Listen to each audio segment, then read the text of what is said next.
मध्य प्रदेश से किसान नेता व छात्र नेता हूँ, क्योंकि जो मेन मीडिया है उसने सदैव से गांव और किसानों की अवहेलना की है। ये पिछले 70 सालों में बहुत सारे काम हुए हैं, सरकारों ने अपनी क्षमताओं के अनुसार बहुत सारे कार्य किए हैं। बैंक में जाता है तो बहुत लंबी लाइनें उसको लगानी पड़ती है, 2-3 दिन तक उसको लगातार गर्मियों में आना पड़ता है, हमारा पैसा नहीं मिलेगा तो बड़ी निराश भाव से उनको वापस जाना पड़ता है। तो चाहिए वो शिक्षा की व्यवस्था अभी भी नहीं है, जो रहे हैं तो सिंचाई एक बड़ा मुद्दा है जो अभी तक सरकार जिसको यहाँ पर क्षेत्र में सौगात नहीं दे पाई है। जब छात्रों की कुछ मांगे उन्होंने नहीं मानी तो कमलनाथ जी के खिलाफ हमने धरना दिया था इंदौर में। तो ये लोकतंत्र है, लोकतंत्र में जो सत्ता की रोटी है वो अल्टी पल्टी उसका होता रहना चाहिए, लगातार लड़ते रहना पड़ेगा सत्ता में, चाहे जो भी आ जाए, कांग्रेस भाजपा या कल से कोई नया आ जाए, मरते हैं काम करने का, लेकिन उनकी भावना नहीं है काम करने की किसानों के लिए। तो क्या जवाब दें, क्या बोलें, किस प्रकार इस पूरी समस्या से बाहर निकलें, तो फिर ये अपनी जेब में से एक स्टिकर निकालते हैं। स्टिकर में नक्सली लिखा हो सकता है। यदि आप इनसे किसानों की बात करेंगे तो ये आपसे दूसरी बात करेंगे, यदि आप छात्रों पे बेरोजगारी पे बात करेंगे तो ये नई बात लेके आएंगे। तो आज सरकारी अफसर बनने के लिए जो बच्चे अपने गाँव से गए थे, आज वो बेरोजगारी के आलम में घूम रहे हैं। 10 बाई 10 के रूम में 3-3, 4-4 लोग बड़े दयनीय स्थिति में, आर्थिक अभाव में अपने जीवन को जैसे तैसे काट रहे हैं, और ये इस आशा में काट रहे हैं कि एक दिन नौकरी आएगी, सरकारी अफसर बनने का हमारा सपना पूरा होगा। देखिए, आत्मनिर्भर एक ढकोसला है। एक सवाल जो बेरोजगारी का सवाल है उसके लिए इन्होंने एक कवच ढूंढ के लाए हैं, एक ढाल लाए हैं, आत्मनिर्भर भारत। जब कोई आप फलाना ढिमका, और जब ये स्वरोजगार की बात करते हैं तो इसमें एक और उत्तर छुपा है। जब ये स्वरोजगार की बात करेंगे इसका मतलब ये है कि ये नौकरी देने में नाकाम रहे हैं। झूठी घोषणाएं हैं, और जो घोषणावीर हमारे माननीय मुख्यमंत्री कहलाते हैं, उनके शोरूम में एक नया प्रोडक्ट है 1 लाख का।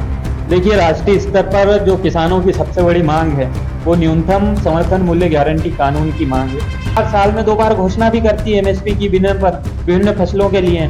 तो जब घोषणाएं होती है तो अच्छे प्यारे पोस्टर रिलीज होते हैं, या किसानों का जीवन खुशहाल हो गया। इस बार आधी कीमत पे किसानों को अपना माल बेचना पड़ता है, इसके कारण किसानों को बड़ा घाटा लगता है। इसी परिस्थितियों में निराश होकर कई किसान आत्महत्या भी करते हैं। बहुत ने क्षेत्रीय चैनल के रूप में ये जो बातचीत का सिलसिला शुरू किया है तो जारी रखिए। आपके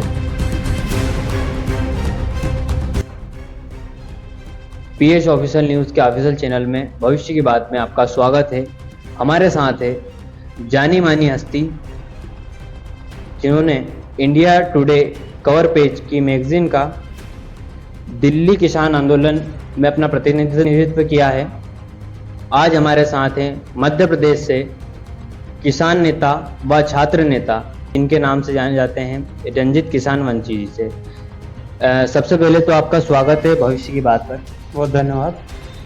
तो रंजित जी, किसान वंशी जी, आपसे हमारा पहला सवाल यह है कि आपका जो नाम है रंजित किसान वंशी जी, तो किसान वंशी कैसे लगा इस नाम को? देखिए, ये सवाल का मैं जवाब दूं उससे पहले मैं आपका बहुत धन्यवाद करता हूं, अभिनंदन करता हूं। जिस प्रकार आप गांव-गांव जाकर माहौल अब तक की जो बात कर रहे हैं, जो शो कर रहे हैं, उसके माध्यम से आप जो गांव गरीब किसानों की जो समस्याएं हैं, जो उनकी समस्याएं, उनको आज मुख्य पटल पर लाने का काम कर रहे हैं और राजनीतिक विमर्श में लाने का काम कर रहे हैं। इसके लिए मैं आपका अभिनंदन करता हूं, क्योंकि जो मेन मीडिया है उसने सदैव से गांव और किसानों की अवहेलना की है। वो सदैव से गांव और किसान के बीच अपना कैमरा और माइक लेके कभी नहीं जाता है। उनके बीच आप जा रहे हैं, इसके लिए मैं आपका धन्यवाद और अभिनंदन करता हूं। जहां तक आपने मुझसे सवाल पूछा है कि मैं अपने नाम के पीछे किसान वंशी क्यों लिखता हूं, देखिए, जो भी व्यक्ति खेती करता है और जिसका धंधा खेती है, अन्न उपजाना है, खेत में बीज से जो फसल तैयार करता है, वो सभी किसान हैं। और जब हम सभी किसान कौम के व्यक्ति हैं तो मुझे ये लगता है कि हम सभी एक हैं, हम सब किसान कौम के व्यक्ति हैं। और जब मैं किसान आंदोलन में गया था दिल्ली में, उस समय मैंने देखा कि उस किसान आंदोलन में किसी प्रकार का कोई विभेद नहीं था। एक ही टेंट के नीचे किसी भी जाति और धर्म के लोग सब साथ रह रहे थे, चाहे वो कोई एससी का हो, कोई हमारा आदिवासी भाई हो या कोई भी हो, सब एक साथ रह रहे थे, सब मिलके खाना खा रहे थे और सब एक जगह मिलकर किसान की मांगों को सरकार के समक्ष रख रहे थे। तो उसी सोच के तहत मैं अपने नाम के पीछे, क्योंकि मैं किसान वंश का बेटा हूं, तो मैं अपने नाम के पीछे किसान वंशी लिखता हूं। रंजीत जी, जैसे कि खातेगांव विधानसभा से आप हैं और खातेगांव विधानसभा में किसानों की क्या क्या समस्या है, मुख्य समस्या जो 70 सालों में सरकार पूर्ण नहीं कर पाई? देखिए, पिछले 70 सालों में बहुत सारे काम हुए हैं, सरकारों ने अपनी क्षमताओं के अनुसार बहुत सारे कार्य किए हैं, लेकिन फिर भी अभी वर्तमान परिदृश्य में यदि हम देखें तो ये पूरा क्षेत्र मां नर्मदा की गोद में बसा हुआ है। उसके बाद भी आज हमारे क्षेत्र में किसानों के पास सिंचाई का पानी नहीं है। कई क्षेत्र ऐसे हैं, कई गांव अभी भी क्षेत्र के ऐसे हैं जहां गर्मी के दिनों में खेत से पानी लाना पड़ता है, अन्य जगह से गांव में भी पीने के पानी की व्यवस्था नहीं है। तो मुझे लगता है कि वर्तमान में इस जो विधानसभा जो हमारा खातेगांव कन्नौज क्षेत्र है, उसमें सबसे बड़ी जो समस्या है वो सिंचाई की समस्या है। उसके अलावा जिला सहकारी बैंक की जो पर्याप्त अभी यहाँ पे ब्रांच नहीं है, शाखाएं नहीं है, उसके कारण जब किसान एमएसपी पर अपनी फसल बेचता है और उसका पैसा निकालने जब किसान बैंक में जाता है तो बहुत लंबी लाइनें उसको लगानी पड़ती है। 2-2 3-3 दिन तक उसको लगातार गर्मियों में आना पड़ता है। जो निवारदी मचवाच के हमारे आदिवासी भाई है, जो जैसे तैसे अपना जीवन यापन करने का काम कर रहे हैं, वो जैसे तैसे अपना करके पेट्रोल डला के गाड़ी में टिकट कटा के बसों में आते हैं, सुबह से लाइन लगते हैं, शाम को उनको पता चलता है कि आज हमारा पैसा नहीं मिलेगा, तो बड़ी निराश भाव से उनको वापस जाना पड़ता है। तो उसकी शाखाएं बढ़ाने का काम सरकार को करना चाहिए। उसके साथ ही जो हमारी खातेगांव क्षेत्र की मंडी है, वो बहुत बड़ी मंडी है। आप देखेंगे तो उसका प्रदेश में उसका स्थान आता है और बड़ा टैक्स कलेक्शन उसमें होता है, लेकिन जो मंडी में किसानों को सुविधाएं मिलनी चाहिए प्रदेश में, और हरियाणा, पंजाब, आप पश्चिमी यूपी में देखेंगे तो कई मंडियां ऐसी है जिसमें किसानों को वहां पर मंडियों के अंदर अनेक सुविधाएं दी जा रही है। कई मंडियां मेरे संज्ञान में है जिसके अंदर किसानों को अपना अनाज साफ करने की सुविधा दी गई, बड़ी सी वहां पर पूरी यूनिट लगा रखी है, जिससे किसान आए अपना जो उसका कोई भी फसल है उसमें किसी प्रकार का यदि कोई मिट्टी है, कोई कूड़ा करकट है, तो उसको साफ किया जा सकता है। कई मंडियां जो फ्रूट प्रोसेसिंग के लिए काम कर रही है, मंडियों के अंदर यूनिट का स्थापना करने के लिए काम कर रही है। अभी सिवनी और एक आध मंडियों ने उसका प्रपोजल भी दिया था सरकार को बना के। तो मंडियां जो एक बड़ा काम कर सकती है किसानों के लिए, उस मंडी टैक्स का उपयोग नेता अपने हिसाब से कई बार मंडी बोर्ड के पैसों को अपने अपने क्षेत्र में सड़क निर्माण और बहुत सारी चीजों में लगाते हैं। तो मुझे लगता है उसके क्षेत्र में भी काम होना चाहिए किसानों के लिए। और जो क्षेत्र में आज सबसे प्रमुख समस्या में किसानों की के देखता हूं कि किसान के बेटे बेटियां आज चाहते हैं कि हम पढ़ें, आगे जाएं, माँ बाप का नाम रोशन करें, लेकिन जो शिक्षा की जो व्यवस्था क्षेत्र में होना चाहिए वो शिक्षा की व्यवस्था अभी भी नहीं है। तो ये तमाम चीजें हैं जो मुझे लगता है कि ये जिन लक्ष्यों को लेकर हम चले थे उन लक्ष्यों तक अभी सरकारें नहीं पहुंच पाई है। सिंचाई की सुविधा क्षेत्र के किसान आज भी उसकी बाट जो रहे हैं, तो सिंचाई एक बड़ा मुद्दा है जो अभी तक सरकार जिसको यहाँ पर क्षेत्र में सौगात नहीं दे पाई है। अभी रंजीत जी, अभी कुछ दिन पहले भारत जोड़ो यात्रा में आपकी मुलाकात राहुल गांधी जी से हुई है, क्या कुछ चर्चा हुई है आपके राहुल गांधी जी से? ये जनता जानना चाहती है। और कांग्रेस की सरकार आती है तो छात्र के बारे में आप लड़ते रहते हैं, छात्र से जुड़े संगठन से आप जुड़े हुए हैं और उनसे लड़ते रहते हैं आप, तो किसानों के लिए कितनी लाभदायक रहेगी सरकार, कांग्रेस सरकार, बताइए क्या चीज है? देखिए, राहुल गांधी जी से यात्रा, भारत जोड़ो यात्रा के दौरान में मिला था और जो वर्तमान में मध्य प्रदेश की छात्रों और किसानों की समस्या है उनसे उनको अवगत कराया था, क्योंकि राष्ट्रीय स्तर के आज वो सबसे बड़ी जो पार्टी है कांग्रेस विपक्ष की, उसके सबसे बड़े नेता है। तो मैं चाहता था कि मध्य प्रदेश में जो छात्रों की समस्याएं, किसानों की समस्याएं हैं, वो उनके संज्ञान में आए। जहां तक आपने बात की है कि कांग्रेस की सरकार बनने के बाद क्या ये सारे काम हो जाएंगे, तो देखिए कांग्रेस की सरकार 2018 में बनी थी। उसके बाद जब छात्रों की कुछ मांगे उन्होंने नहीं मानी तो कमलनाथ जी के खिलाफ हमने धरना दिया था। इंदौर में एक लंबा धरना चला था। उसके बाद उन्होंने जब इंदौर में वो आए थे तो उनका घेराव भी हमने किया था। तो ये लोकतंत्र है। लोकतंत्र में जो सत्ता की रोटी है वो अल्टी पल्टी उसका होता रहना चाहिए। तो हम ये नहीं कहते हैं कि कांग्रेस के आने के बाद ये काम हो जाएंगे।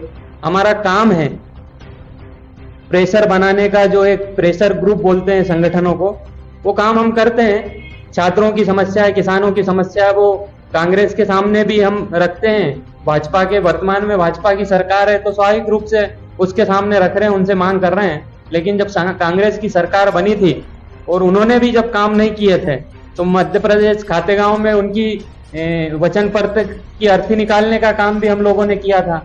इंदौर के अंदर छात्रों की समस्या जब उन्होंने नहीं सुनी तो हमने एक लंबा धरना भी दिया था और उसके परिणाम स्वरूप उनको एग्रीकल्चर की कई पोस्ट भी निकालनी पड़ी थी।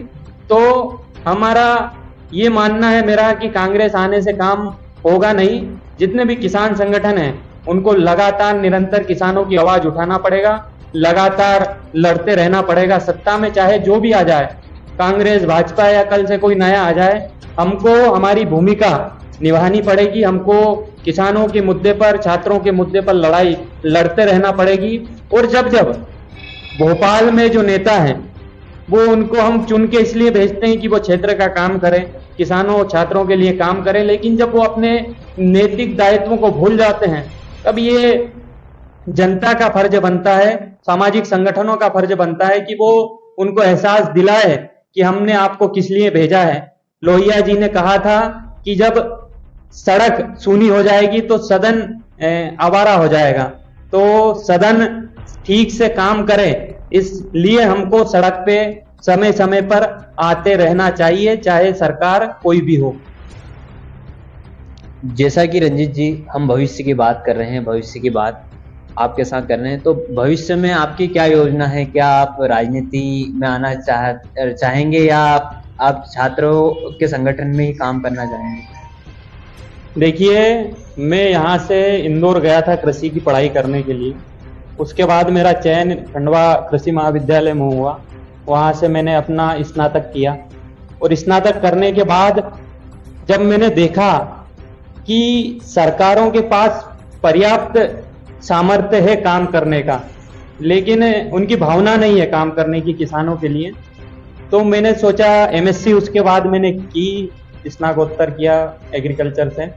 और मैं लगातार ये प्रयास करता हूं कि जो मैंने पढ़ाई की है कृषि की, तो मुझे पता है कि किसानों के लिए क्या होना चाहिए, किस प्रकार के कार्य यदि सरकार करे तो किसानों का जीवन स्तर, उनका आर्थिक स्तर सुधरेगा, और क्या क्या कार्य किसानों के लिए होना चाहिए, उसके लिए मैं लगातार कार्य करता रहता हूं। और मैं सरकार के नेताओं तक भी बहुत सारी चीजें उनको पहुंचाने का काम करता हूं। कई मैंने ड्राफ्ट बना के दिए हैं कि आप यदि इस प्रकार का काम करेंगे तो निश्चित तौर पे आपकी सरकार की वाहवाही होगी, और साथ ही किसानों के लिए बहुत ये अच्छे कदम होंगे जिससे किसानों की सामाजिक और आर्थिक दशा सुधरेगी। तो मेरे पास बहुत सारी चीजें हैं, उनको मैं करता हूं, सामाजिक संगठन में काम कर रहा हूं। और मेरा केवल जीवन का ये लक्ष्य है कि मैं किसान परिवार में जन्मा हूं। मेरे माँ बाप ने मुझे पढ़ा के इस लायक बनाया है कि मैं सोच सकूं, मैं समझ सकूं कि किसानों के लिए क्या काम होने चाहिए, मैं इस लायक बना हूं। तो मेरी इतनी सोच है कि जो चीजें मेरे तक है, जो मैं सोचता हूं कि इन कार्यों के होने से परिवर्तन हो जाएगा, चाहे वो एमएसपी गारंटी कानून की बात हो या और भी बहुत सारी चीजें हैं, तो मैं उसके लिए निरंतर प्रयास कर रहा हूं। और मैं चाहता हूं कि ये जो मेरे विजन है, जो मैंने सोचा है, वो किसान तक पहुंचे, आम छात्र गांव गरीब तक पहुंचे। उसके लिए जो समय पर जो काम करने होंगे वो जरूर करेंगे। सामाजिक संगठन में, किसान संगठन में काम कर रहे हैं, निरंतर उसी में काम करेंगे। और भविष्य ना तो आपने देखा है ना मैंने देखा है, जो विजन है उनको पूरा करने के लिए जब जो काम करना पड़ेगा जरूर करेंगे। भारतीय जनता पार्टी कहती है रंजीत जी कि किसान संगठन है जो कांग्रेस के इशारों पर काम करता है और कांग्रेस ही इसे करवाती है, तो आप इस विषय में क्या कुछ कहना? देखिए, ये बड़ा इंटरेस्टिंग आपका सवाल है। लगातार कई लोग आरोप लगाते हैं। देखिए, इनके पास कुछ स्टिकर हैं और वो स्टिकर ही अपनी जेब में लेकर घूमते हैं। जब भी कोई इनसे सत्य सवाल हो जाता है, कोई ऐसा सवाल हो जाता है जिसपे ये घिर जाते हैं और ये निरुत्तर हो जाते हैं, कोई उत्तर नहीं दे पाते हैं, इनको समझ नहीं आता अब क्या करना है, क्या जवाब दें, क्या बोलें, किस प्रकार इस पूरी समस्या से बाहर निकलें, तो फिर ये अपनी जेब में से एक स्टिकर निकालते हैं। वो स्टिकर कांग्रेस का हो सकता है, वो स्टिकर में नक्सली लिखा हो सकता है, वो स्टिकर में पाकिस्तान और चाइना समर्थक लिखा हो सकता है, वो स्टिकर में धर्म विरोधी लिखा हो सकता है। वो स्टिकर लेके घूमते रहते हैं और जब जहां लगे कि ये स्टिकर चिपका देने से ये व्यक्ति बैठ जाएंगे, ये संगठन बैठ जाएगा, ये मांगे कमजोर हो जाएगी और हम बच के निकल जाएंगे, हम घिर रहे हैं जो इन मांगों के ऊपर, उस पर डाइवर्ट कर देंगे। देखिए, पहले अंग्रेजों के जमाने में उनकी एक नीति थी, बांटो और राज करो, डिवाइड एंड रूल। इनकी नीति है डाइवर्ट एंड रूल। तो ये केवल मुद्दों से भटकाना जानते हैं। यदि आप इनसे किसानों की बात करेंगे तो ये आपसे दूसरी बात करेंगे, यदि आप छात्रों पे बेरोजगारी पे बात करेंगे तो ये नई बात लेके आएंगे। तो ये जो आरोप है, ये स्टिकर इनके जेब में है, ये स्टिकर लेके घूमते रहते हैं। हम इससे कभी परेशान नहीं होते हैं, क्योंकि जब कमलनाथ जी की सरकार थी तो कांग्रेस वाले हमको भाजपा ही कहते थे, अब इनकी सरकार ही है, हमको कांग्रेस ही कहते हैं। आने वाले समय में हो सकता है कोई नई पार्टी आ जाए तो फिर ये दोनों का वो स्टिकर लेके घूमेंगे, हमारे माथे पे चिपकाएंगे।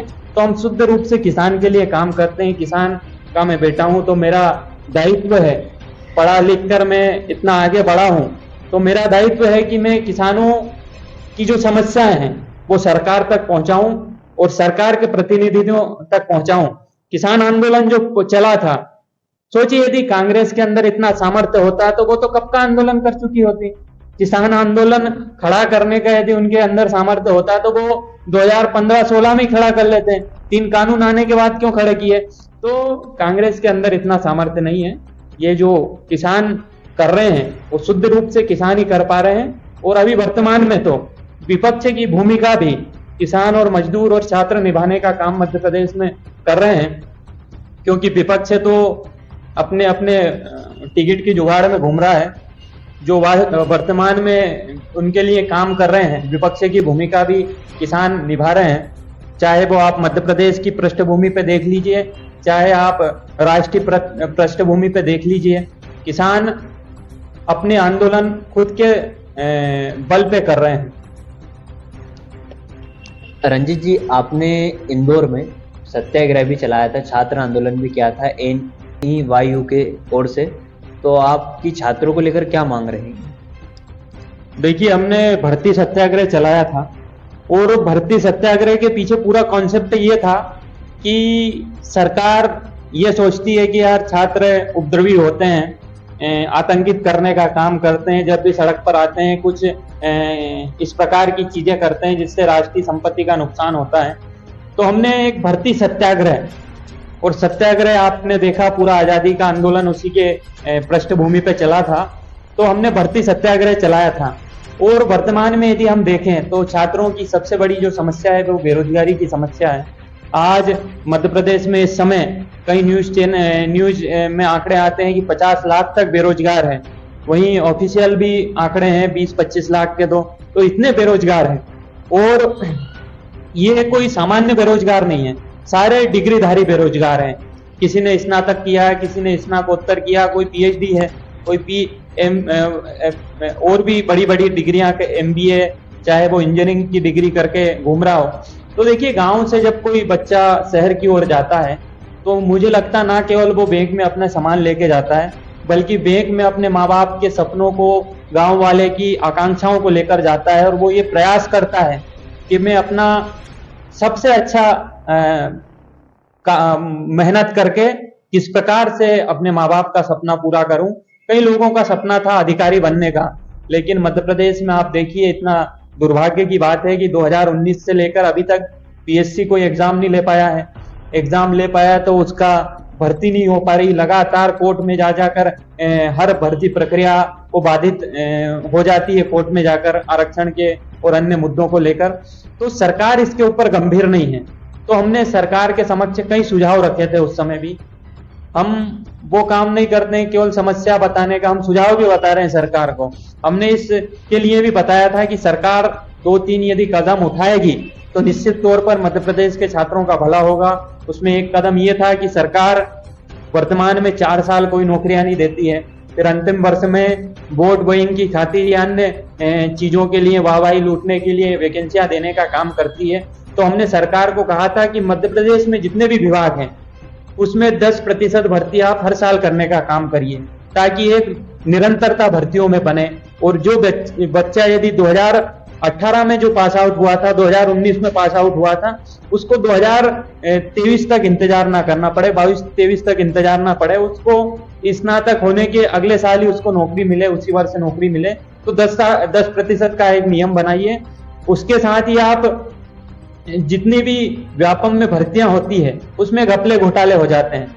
आपको पता है, मैंने खुद एक बड़ा घोटाला उजागर किया था आरईओ एसडीओ में, जो भर्ती प्रक्रिया में हुआ था। सारे टॉपर एक ही क्षेत्र, एक जिले से आ गए थे। तो हमने ये सरकार से हम निवेदन कर रहे हैं कि ये जो व्यापम के अंदर जो शिक्षा के माफिया और दलाल फल फूल रहे हैं, इनको आप खत्म करने का काम करिए। क्योंकि मध्य प्रदेश के मुख्यमंत्री तो चेतावनी के रूप में कई बार मंच से कहते हैं कि माफिया और जितने भी बड़े बड़े वो हैं, मध्य प्रदेश छोड़ दो, नहीं तो जमीन के अंदर 10 फीट गाड़ दूंगा।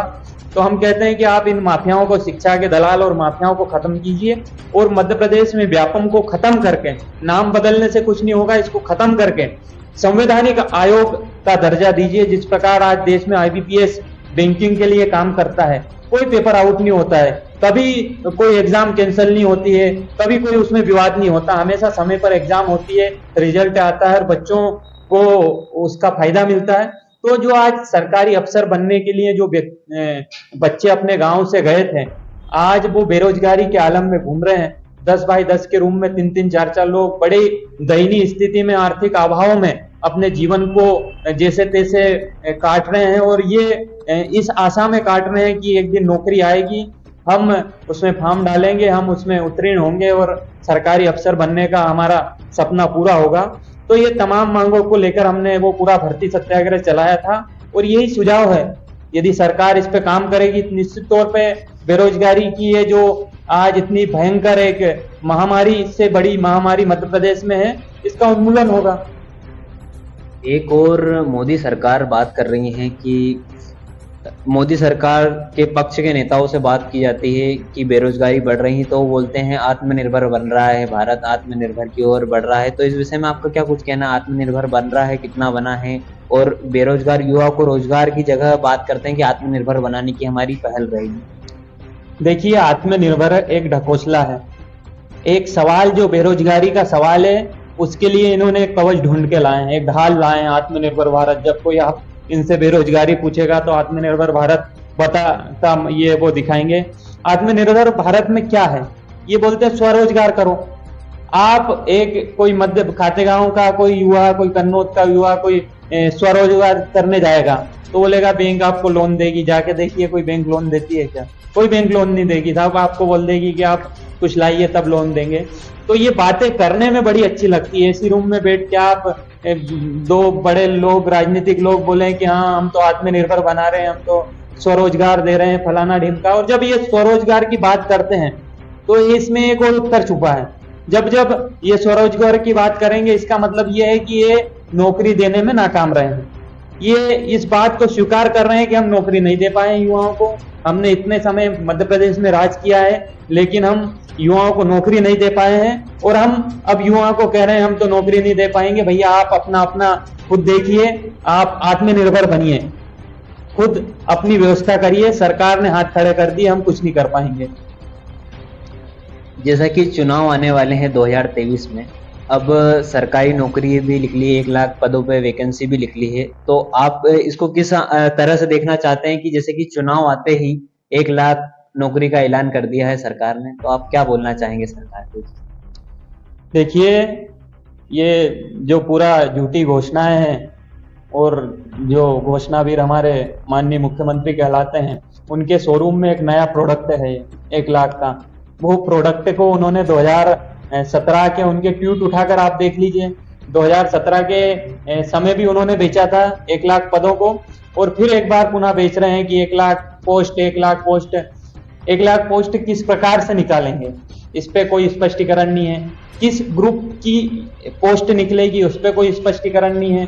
कब तक निकलेगी, इस पे कोई स्पष्टीकरण नहीं है। और सबसे बड़ी बात तो ये है कि जो पोस्ट हमेशा निकलती थी, पीएससी आयोग हमेशा जो पोस्ट निकालता था, वो आज नहीं निकल पा रही है, उसमें भर्तियां नहीं हो पा रही है। कोर्ट में केस लंबित है, उसके ऊपर सरकार पर्याप्त उत्तर नहीं दे पा रही है। बार बार याचिकाएं स्वीकार की जा रही है। सरकार का उसके ऊपर कोई स्टैंड ही नहीं है कि सरकार का क्या जवाब है।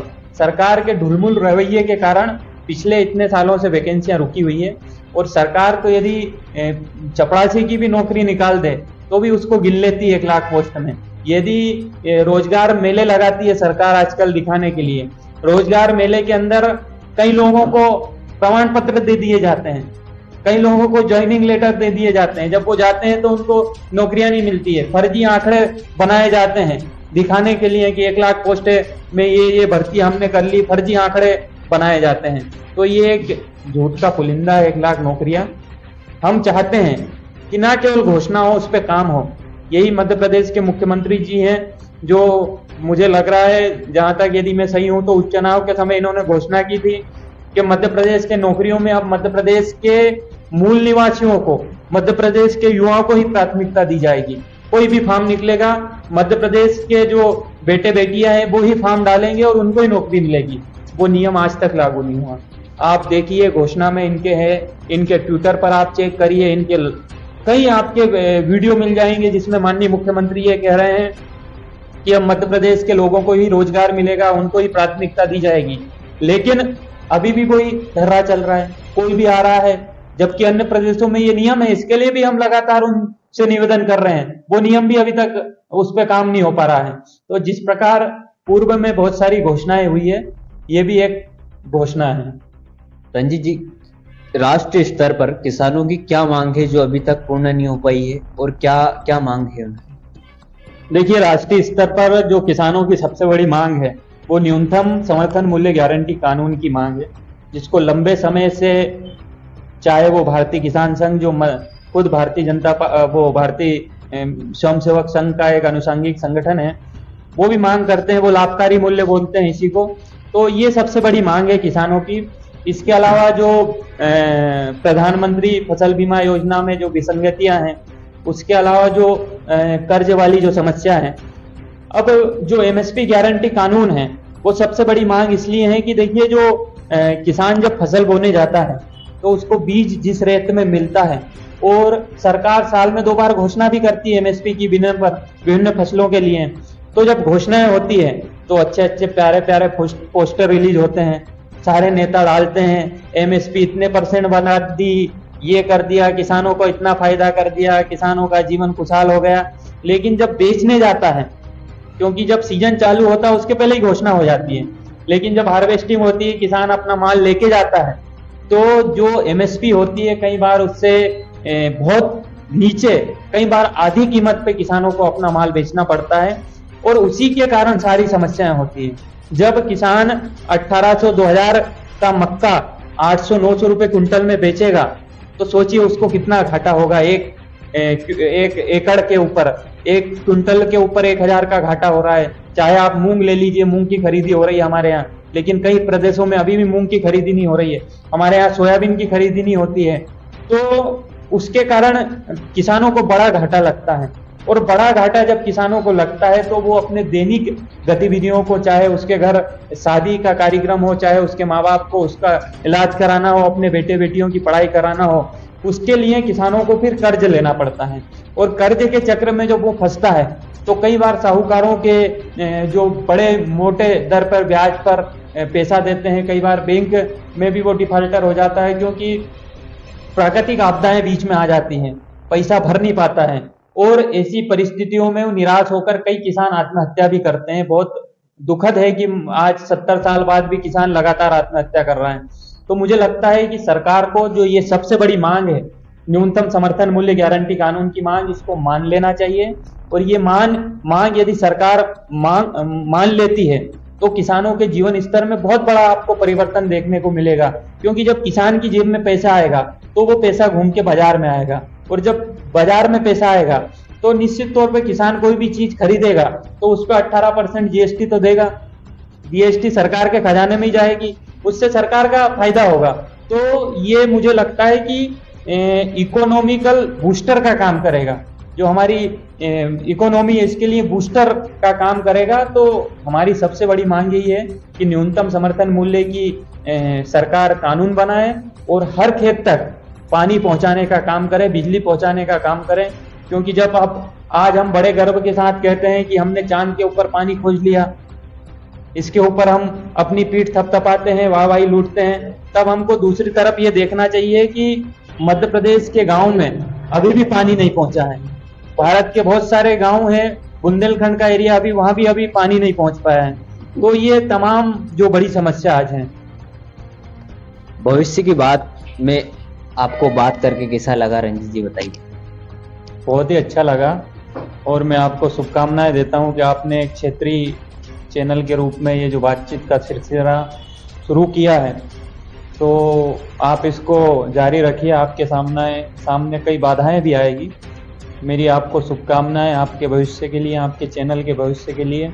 और निश्चित तौर पर आपके इस प्रयास से जो हमारे क्षेत्र की समस्याएं हैं वो राजनीति के और सरकार के मुख्य पटल तक पहुंचेगी और निश्चित तौर पर उनका हल भी होगा। तो देखिए, भविष्य की बात में हमारे साथ थे रंजीत जी, किसान वंशी, और आपको और भी आगे भी भविष्य की बात में नेताओं से, अभिनेताओं से बात कराएंगे। धन्यवाद। पीएस ऑफिशियल न्यूज में आपका